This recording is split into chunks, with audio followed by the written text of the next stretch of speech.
Hi, this is Diane Everett Snyder coming to you from the Canary Chronicles. Last week I started the first part of a two-part series on cancer. And so last week we covered some of the provenance behind cancer. We identified what cancer was, and I spoke and got carried away about all the history and the politics involved with cancer. And I've said this in many shows, and I think it's important to reiterate that my thrust is really healthcare and people, but there is no way to ignore politics if you are in the people business, because politics is overrun and hijacked all aspects of healthcare. And so it's not only pharmaceuticals and the entire medical paradigm, but it's everything to do with food production has become so politicized that if you're in the business of people, you are automatically in the political arena, which is really terrible, but it's the truth. And so right off the bat, it's important to understand that the U.S. Department of Health and Human Services is the single biggest threat to human health across the planet, because the Food and Drug Administration is a division of the Department of Health and Human Services. And throughout the long history of the Federal Food and Drug Administration, they have kept insisting that their mission is protecting and promoting your health. But in area after area, the records suggest that the patternistic FDA fails you in its announced purpose. They're very paternal. They come across as very caring and very concerned about human health. But it's a complete and utter false paradigm, because far from protecting your health, the FDA prevents people from making informed decisions to preserve and promote their own health.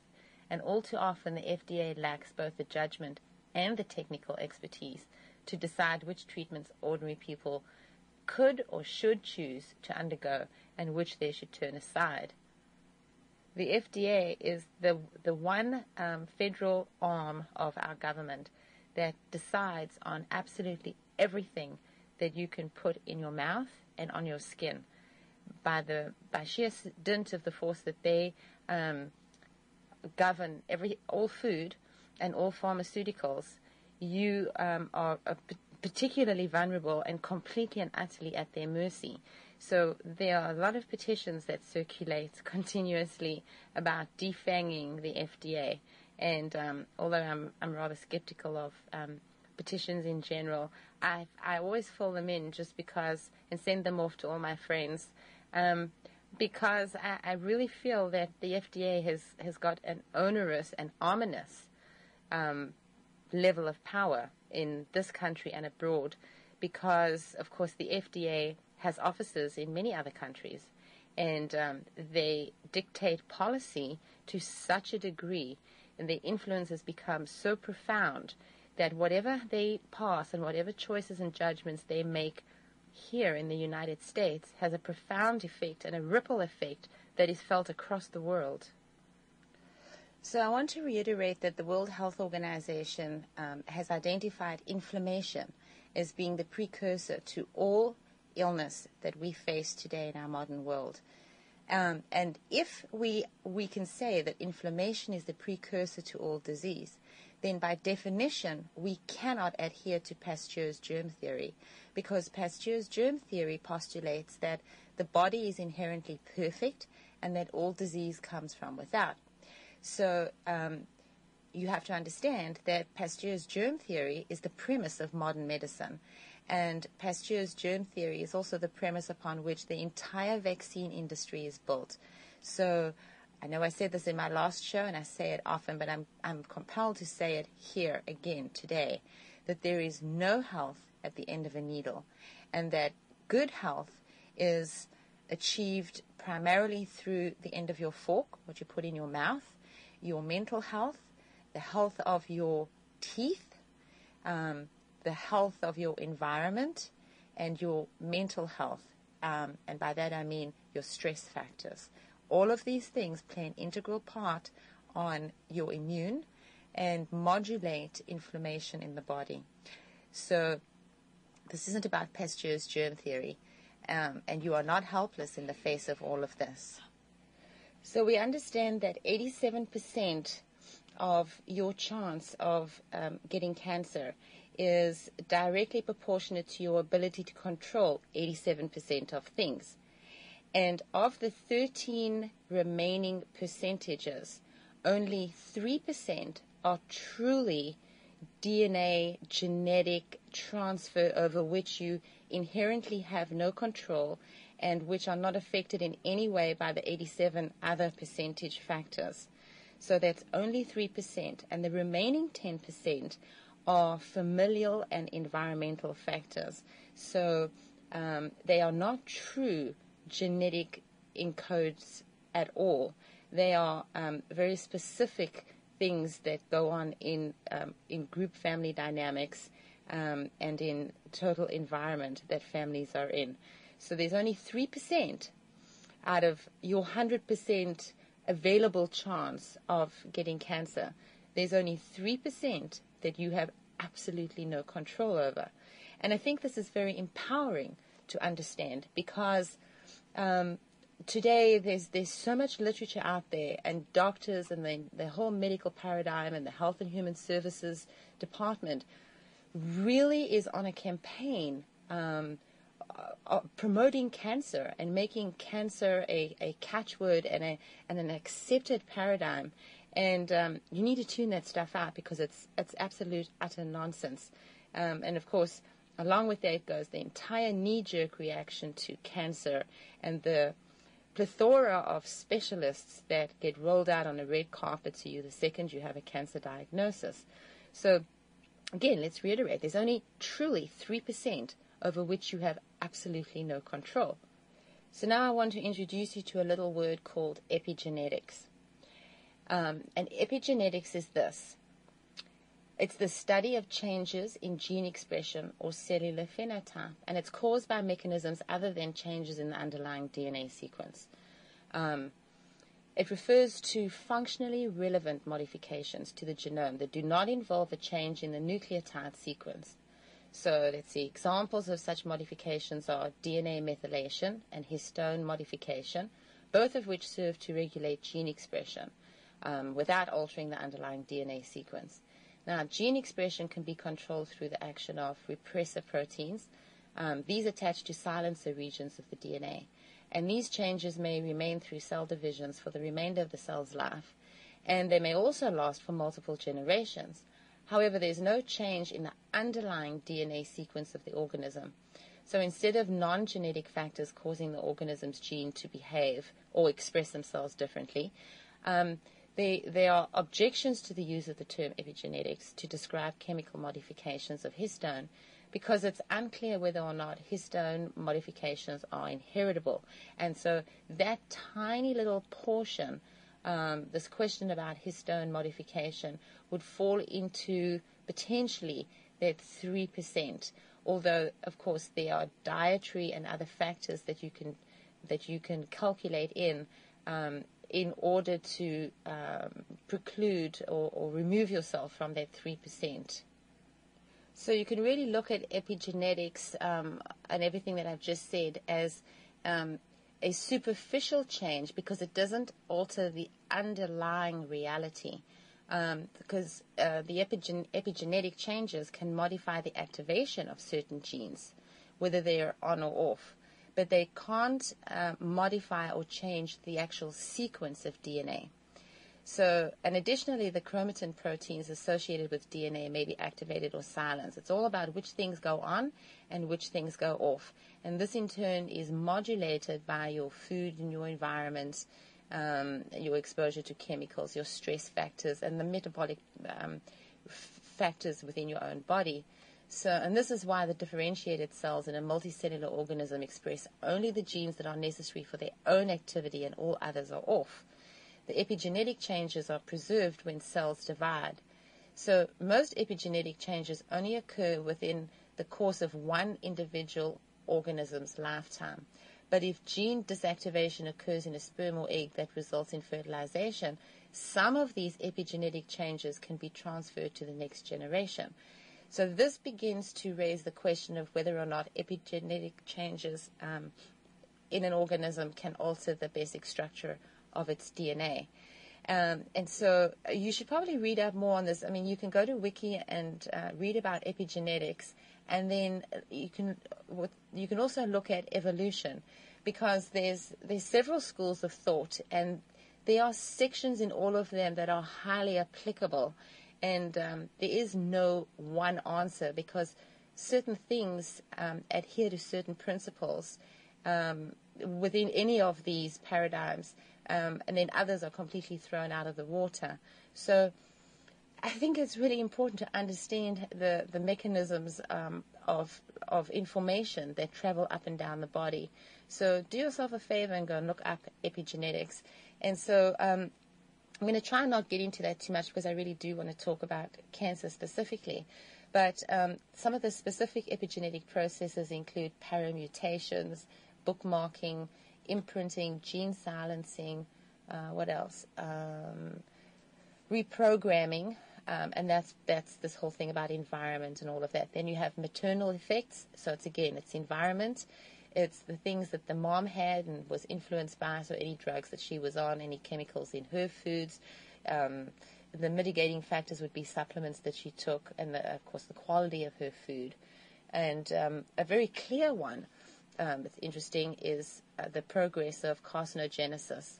And so that plays into the whole effects of tetragenics and the regulation of histone modification, which I spoke about earlier, and then the technical limitations affecting pathogenesis and cloning, which is kind of down the rabbit hole. So let's not go there. But DNA damage can also cause epigenetic changes. So DNA damages are very frequent, particularly in the environment that we live in today. And they occur on an average of about 10,000 times a day per cell in the human body. These damages are largely repaired, but at the site of DNA damage, epigenetic changes can remain. So in particular, a double-strand break in DNA can initiate an unprogrammed epigenetic gene silencing, both by causing the DNA methylation as well as by promoting silencing types of histone modifications. So it starts to get really kind of complex, but it doesn't have to be. If you can translate a lot of this language into very, very simple English, and it can be very dynamic. I've done these kinds of body games with younger children, 8 to 12 years old. And if you break it down into simple things, and you think of the body as a superhighway, and you think of all the veins and arteries and systems and the metabolic functions and everything as different color-coded highways that crisscross each other. And if you think of the immune as multitudes of small soldiers, the kids always love that, it gets really easy to explain all of these things. And this is part of the profound issue that I have with medicine, is that they've given everything such complex names, and doctors speak in such double speak, and it's been very systemic over the last 50 years and very calculated, I believe, to really remove people from medicine, from understanding medicine. It's done to remove people from understanding how their own bodies work. I've looked at high school biology textbooks, and there's no real-time application of any of this learning that's geared towards taking that learning and using it to interpret things in the human body at all. So here's a perfect example of something. More than 50 years ago, the trace element of chromium was identified as an essential nutrient at the National Institute of Health by Dr. Klaus Schwartz. And that was due to its role in blood sugar metabolism. And so a molecule named glucose tolerance factor, or GTF, was found to be primarily composed of chromium. And another doctor, what was his name? Dr. Walter Mertz, he was an associate of Dr. Schwartz. At the time, he noted in 1959 that type 2 diabetes is not a disease. It's a lack of a natural ingredient known as GTF, chromium. So, of course, a healthy diet and regular physical activity have been correctly identified as keys to preventing and controlling most disease, including diabetes and all of these other things that we face today, and inflammation being the opposing factor. However, what's not being recognized is that regular consumption of microelements and micronutrients are key, because that is really what makes up food. So our bodies are designed to utilize a large number of vitamins, minerals, and all these micro and macronutrients. And some of these play such an important role that they are in some forms of medicine, identified as the master nutrients. And unfortunately, all of these nutrients, including the master nutrients, are no longer found in any meaningful measures in our soils. Our soils have been stripped. Our topsoil has been absolutely stripped and destroyed of nutrients. So if you look at, there was an interesting study done where they compared a plate of food from just 50 years ago to a plate of food today, and they looked at the nutritional value and how much protein, how much carb, and so on in proportion size. And the overwhelming discovery was that we are overexposed to sugar, which is a poison, and completely underexposed to all other nutrients. Not some, not a few, not many, but all. And then heading the list of toxins that are found in our soils and toxins that are found in the human body is glyphosate, which is part of Roundup and all of these agricultural pesticides, which of course are in our neighborhoods too. I'm sure your neighbors spray Roundup all over the place. And across the United States, there is an insidious movement by the city parks and recreation boards to spray Roundup, and they do. This is not a plan. This is something that they have been doing and have always done, is spray Roundup in all the parks and playgrounds and public areas and sidewalks in cities and towns across the United States. So while you may choose to not use Roundup in your garden, if you go down to the park or you go on your evening walk around the neighborhood, and in homeowners associations, they subcontract out and have companies come and do their spraying, you are endemically saturated with glyphosates and all the other things that are in these Roundups and other chemical control systems. And there's absolutely no question that it's the most biologically disruptive chemical in our environment. So I'm going to read you a small portion of a report that came across my desk. And it's thus, and it says, our systemic search of the literature has led us to the realization that many of the health problems that appear to be associated with the Western diet could be explained by biological disruptions that have already been attributed to glyphosate. Already been attributed. Did you hear that? Okay. These include digestive issues, obesity, autism, Alzheimer's disease, depression, Parkinson's disease, liver disease, and cancer, amongst others. While many other environmental toxins obviously also contribute to these diseases and conditions, we believe that glyphosate may be the most significant environmental toxin. So here I want to give you some of glyphosate's metabolic disruptions, and this is some of what it does. It causes a disruption of the Shikimate pathway in the gut biota. It causes a disruption of sulfate transport, which is critical. There is an increase in the presence of glyphosate in flavonoid synthesis, very bad.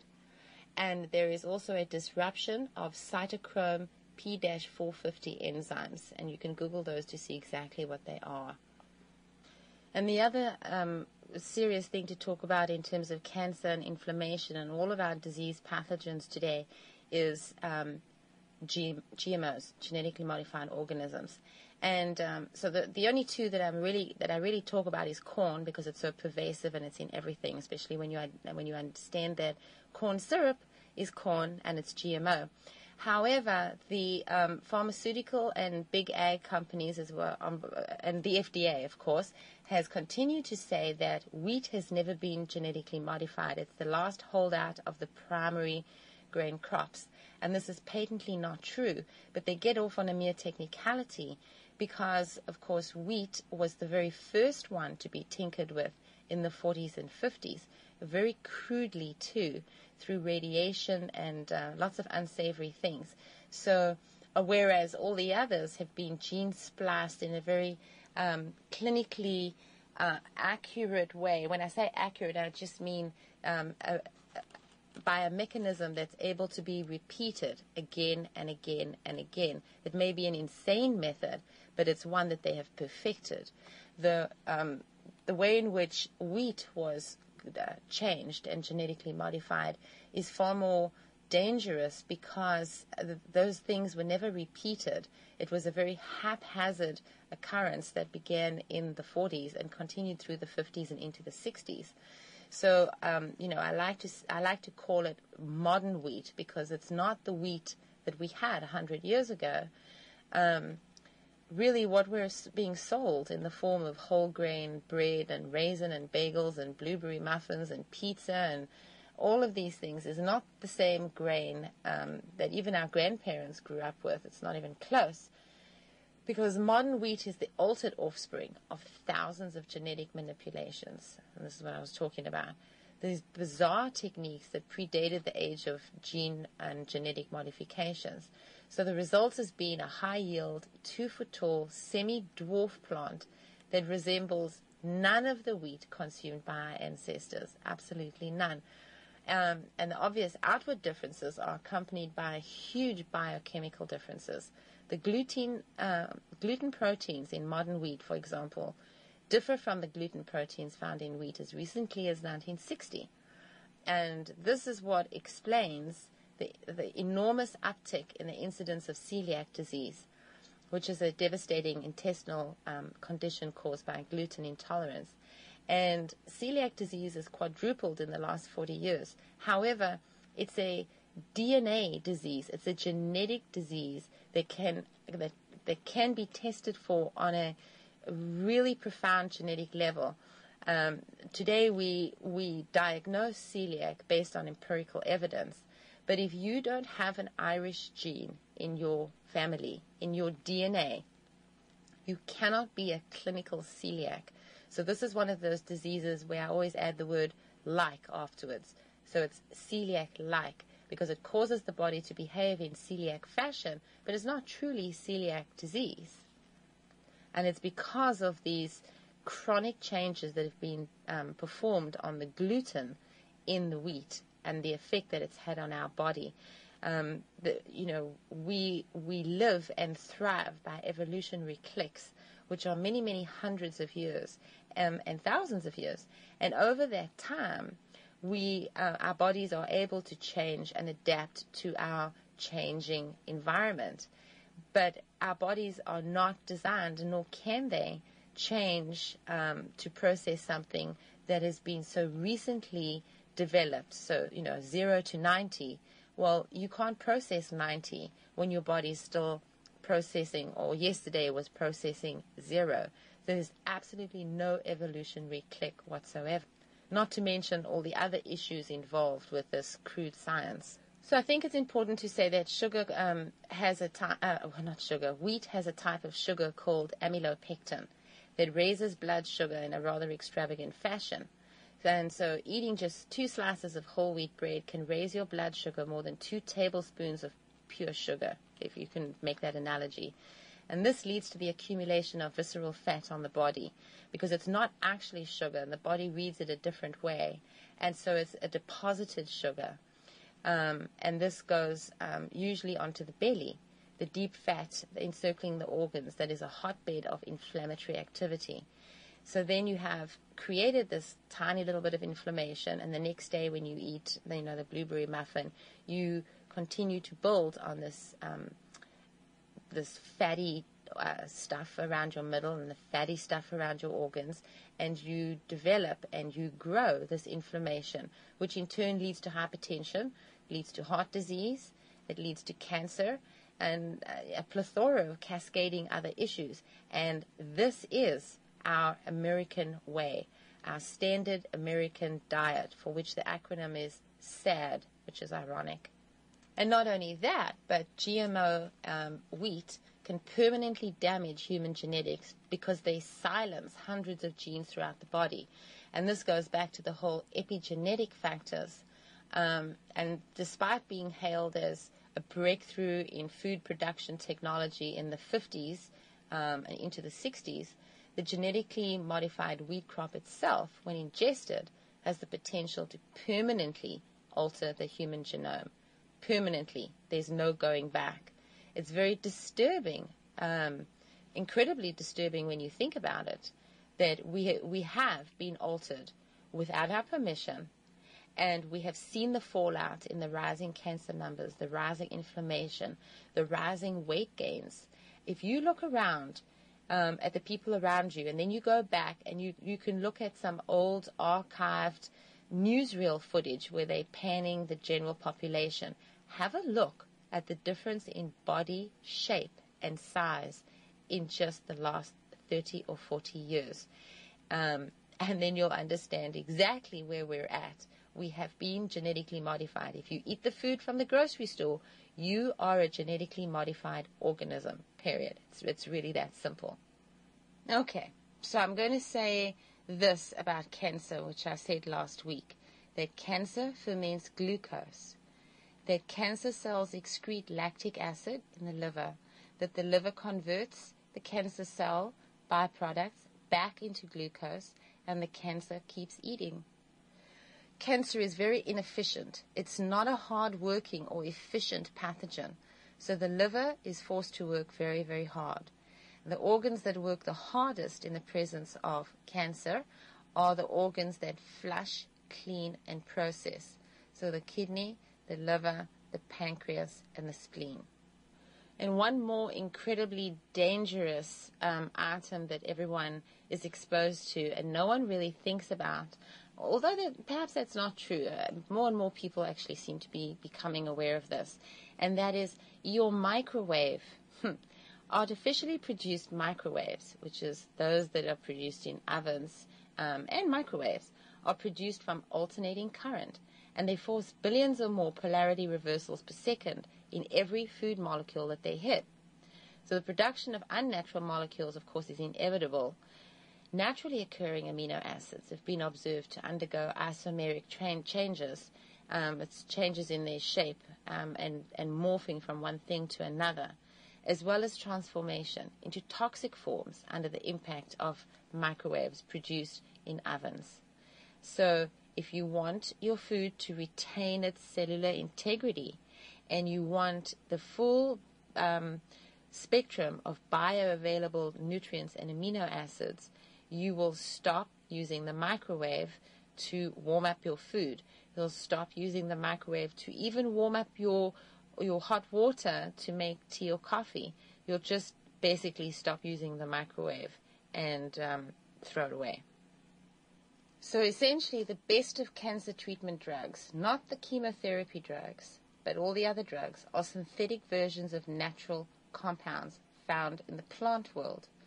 These are all known to benefit cancer in their indigenous, homogeneous, or original state. Chemotherapy drugs are potent formulations that were created in labs that, until nanotechnology arrived, were known to dissolve the bags used to hold them during such things as intravenous therapies.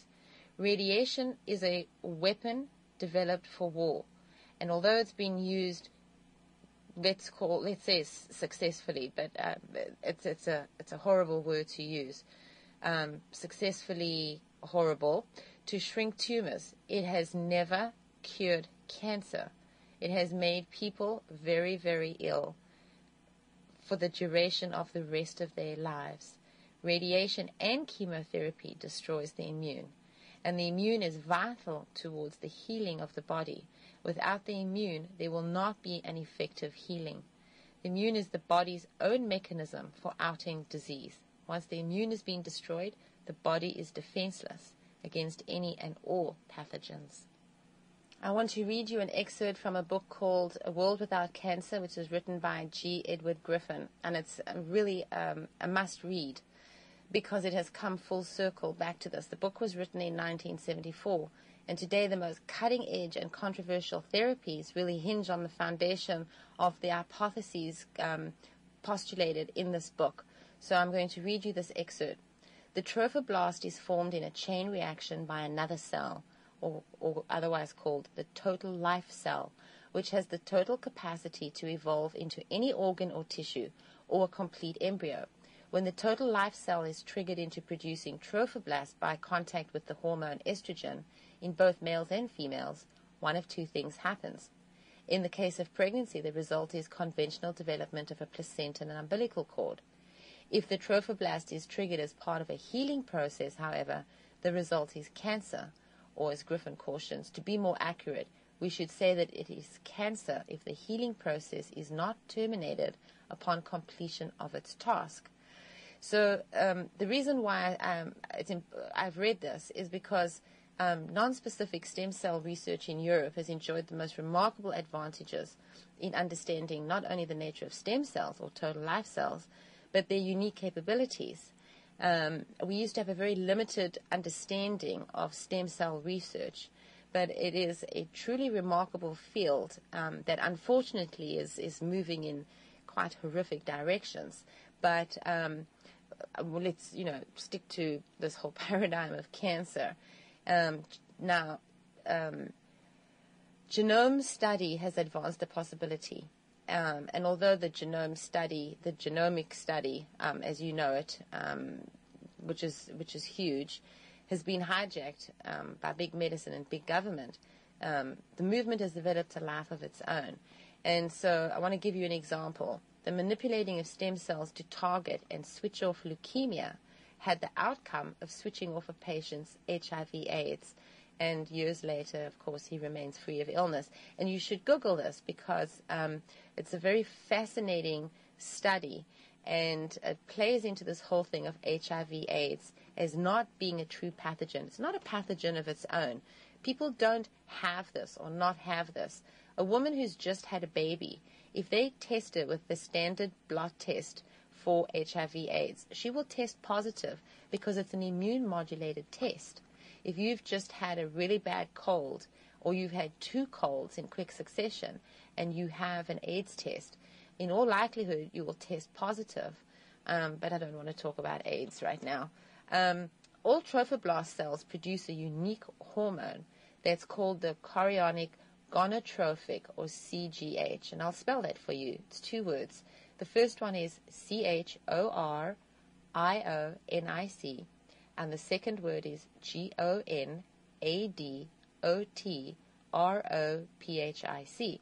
or CGH for short, which is easily detected in urine. Thus, if a person is pregnant or has cancer, a simple CGH pregnancy test should confirm either or both. The accuracy rate is better than 92%. Therefore, if the urine test is positive, a woman is either pregnant or has cancer. For a man, cancer is the only cause. Forget all the other touted tests, the biopsies, and so on. This is very specific. You can't just run off and have this for anything. But it's important to know that there are these random tests that have unintended side stories and factually based evidence. While the above-mentioned stem cell therapies, the ones that I mentioned earlier, are not available right now for everybody, they're important to read and understand them because they reaffirm and reevaluate a lot of what is known about cancer and about the body and biology and genomic switches that are on and off and what triggers them to go on or to go off. So it goes back to this whole thing about my frustration with everything pink and running and walking and crawling and clawing for the cure, because we have so many cures. And I think that I'm going to have to just start talking about them right now. And the first one I'm going to talk about is B17. And that would be vitamin B17 or latrell. B17 is a cyanide-containing substance that many doctors and scientists now believe, because we know, we don't really believe, but it's nature's control for cancer. Because of its unique molecular structure, this compound releases cyanide only at the cancer site.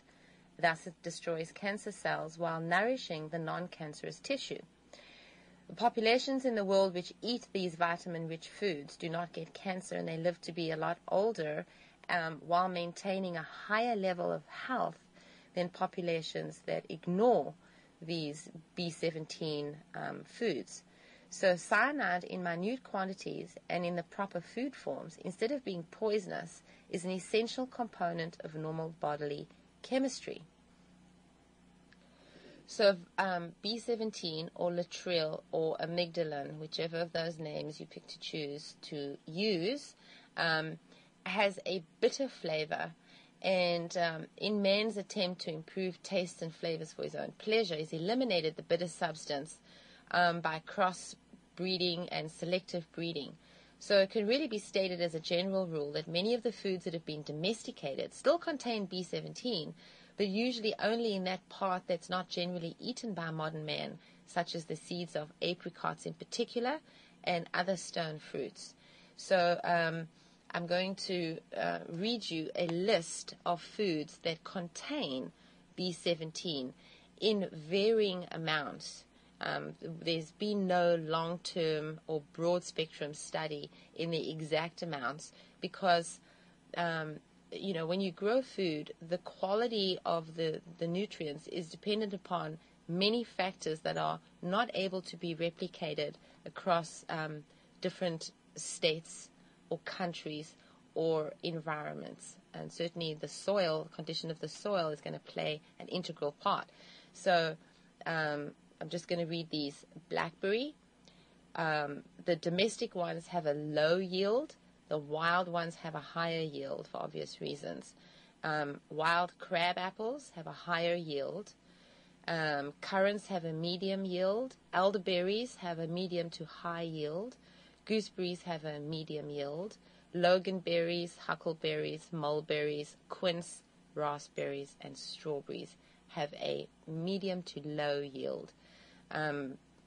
Black-eyed peas have a low to medium yield. Apple seeds are high. Apricot seeds are high. Buckwheat, interestingly, is high. The cherry seed is high. Flax and millet is low to medium. Nectarine seed is high. Peach seeds, pear seeds, plum seeds, prune seeds, squash seeds are all medium to high. So obviously you would have to break the apricot seed open, that hard shell, and retrieve the soft little nut thing inside. And now you can dry those and store them so that you can eat them. but it's something that you would start out very slowly with. So you would start out with just 2 or 3 a day, and then every few days you would increase it. I highly recommend that you Google and look at the stories. There are stories and there are sites online that both sell apricot kernels and discuss the different dosings. But it's not, you wouldn't start out eating 10 because you'd actually feel quite ill. Here are some other beans that also have B17 in them. Fava beans have a relatively high percentage. Garbanzo beans and green peas have low to medium. Kidney beans, low to medium. Lima beans, U.S. lima beans, low. And that's more indicative of the quality of our soils. If you're buying lima beans that are imported from South America, for example, the quality of their soil is much higher. So the levels of all sorts of things in those lima beans will be a lot higher. Now, mung beans are medium to high. Then there's some tubers that also have B17 in them. And that would be cassava, which is high, and then sweet potatoes and yams, which are low. But they have a plethora of amino acids and other beneficial food nutrients in them. So another nut is the cashew, which has a low B17, and macadamia nuts, which have a medium B17. Then in sprouts, you have alfalfa, bamboo, garbanzo, and mung sprouts, and those are all medium. Now, if you want a recipe book of things that are rich in vitamin B/C, there's a great little book. It's called what is it called? The Little Cyanide Cookbook, and it's by June Despain, and I'm not quite sure where you can get it. I mean, you can look it up online. I'm not even sure. I think someone gave me the copy that I have, but it's fairly recent, so you should be able to get it. Another cancer-fighting and immune-enhancing and health-increasing paradigm that you need to look at. And this is, of course, not only if you have cancer, that's why I just said that. If you want to embark on a road to true health, of course, firstly, you're starting to embrace this concept of living a life of independence, where you're taking back responsibility for growing some of the things that you put in your mouth, and you're more aware of the soils, and hopefully you guys are going to start an aquaponics system with your neighbors or with your brother or sister-in-law, and get cracking on this. So in the spirit of that, there is something else that you really do need to familiarize yourself with. And, of course, if you have cancer, it's imperative that you familiarize yourself with the Gerson protocol. And the Gerson protocol focuses on juicing. Now, juicing will extract the nutrients from the fruits and vegetables and make them completely bioavailable to the body. Very, very easy on the kidneys and the liver and the digestive tract, because you've eliminated all the pulp and all the things that require that the body work hard to release the bioavailable nutrients. So it's basically nutrition for you on a cellular level.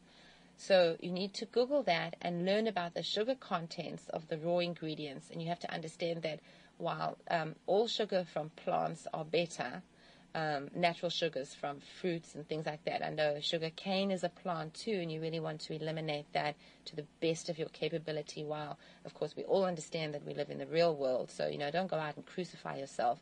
But the sugars from fruits and some vegetables are far preferred, but they too have a glycemic index, and they can play havoc on your body. So and on children too. So when you're juicing, you want to keep a ratio of 3 to 4/5 of would-be vegetables and ginger and those kinds of things, and only 1/5 will be fruit. So grapes and all that kind of stuff. And it's not carved in stone, but you really don't want to, you really want to not even go to 3/5. You really want to hover around 4/5 being vegetables and only 1/5. And if you're feeling naughty, then you can go for 2/5 of fruit. So you want to balance the ratio of fruits to vegetables clearly in favor of vegetables. Another really good one is beets. So they're earthy and distinctive. They have a very distinctive flavor. And I have found through my own experiences in my household and with friends of mine and with clients, that beets are one of those things that just don't juice well with everything else because the flavor tends to dominate and it's very distinctive.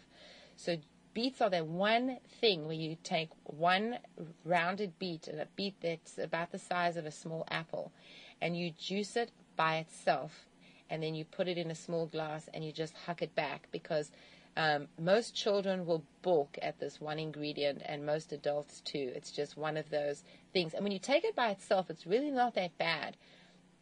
But if you put it with anything else, it just annihilates all the other flavors completely.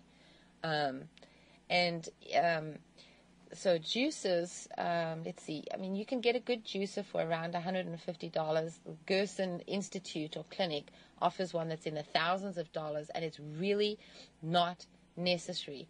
It's been my experience that thing is incredibly difficult to clean, and it's time-consuming, and it's an utter pain in the ass. So you're far better off to stick with something like a Jack LaLanne juicer, which I'm on my second one, and that's only because in our move from Colorado, it got squished in the truck. I had it in this cool little spot in a cupboard with fronts on it that I could tape closed, but it still managed to get shaken around and broken. And the one that I have now, I've had for 3 years. I've never had a problem with it. So that's the one that I use. You can go out and get any particular one that you like, but for God's sake, don't go and get the Gerson one, because it really is painful to clean. Of course, we've spoken about all things corn, so you want to really focus on eliminating all corn ingredients. In this, you've got to start reading the labels and eliminate anything with corn or high fructose corn syrup whatsoever. And by virtue of that, you're going to be cutting back on the beef that you eat, because you understand that the beef, the cattle all eat corn-based diet, and they all eat soy. That brings me to soy. There is no such thing as good soy for the human body. This is a completely and utterly false paradigm bought and paid for by the pharmaceutical industry and the food industry. There was a study done years ago to look at why certain cancers just were not endemic in societies, and it was found that Japanese women had a very, very low incidence of breast cancer, and the only thing that they ate consistently amongst all categories was soy. However, what it was is fermented soy, traditionally fermented soy that was aged between 1 and 5 years. But the soy industry in the States had this byproduct of their feed that they were feeding to hogs and cattle, that they were desperate to repackage and sell as a commercial product and not have to pay for it to be thrown away.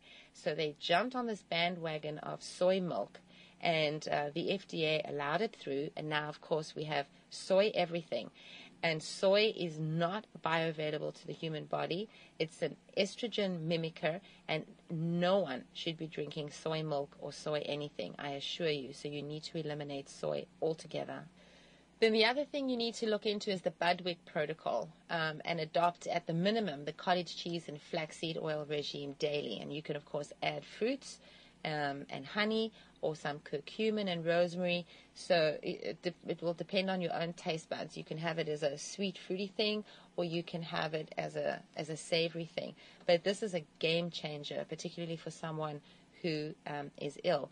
You also want to assess the health of your mouth, both the pH and the dental health. So if you have amalgam fillings, you want to get rid of those. You'd never want to allow fluoride treatments at the dentist for your child, certainly not for yourself.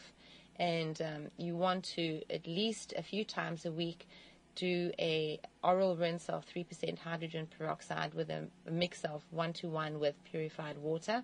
You're going to swish and hold it. You're going to put your head back so that it can touch your tonsils and the back of your mouth. When it's done foaming, you're going to rinse and spit. These are, they sound really benign, and I know that, but they have profound effects in the human body. So now I want to talk about the brain. The brain is a fatty organ, and it's actually nothing special to look at if you've ever had the pleasure of looking at the human brain on a platter, as it were. It's this oily, greasy organ, and it needs oily, greasy nutrition across the full spectrum of fats and oils. So I highly recommend that you start eating food-grade coconut oil, and you can do it in capsule form, or you can do it by the teaspoon. And the general rule of thumb is that you go 1 teaspoon of coconut oil for roughly 50 pounds of body mass. So if you have a child that's under 50 pounds, they're going to have, sorry, it's not a teaspoon, it's a tablespoon. They can have 1 tablespoon of coconut oil a day. And, of course, now coconut oil, you can put in the things that you are juicing. You juice, and then once it comes out the other side, you would take your soft melted coconut oil and just, mix it in there. So you want to go with the coconut oil. You definitely want to go with the hemp oil because it has a full spectrum of omegas. And you definitely want to go with a good quality fish oil, and you just want to ignore everything that they've told you about how bad fish oil is in the mainstream media, because essentially it's nonsense. Although provenance is everything, and you certainly don't want to be buying anything at all, seaweeds or anything that come from Japan. One thing you need to go and look up is ORAC, ORAC.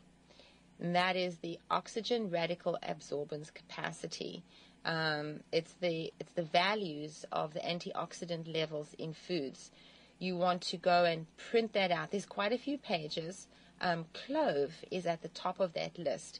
And, of course, we use clove very sparingly in cooking and in holistic medicine because it's very strong.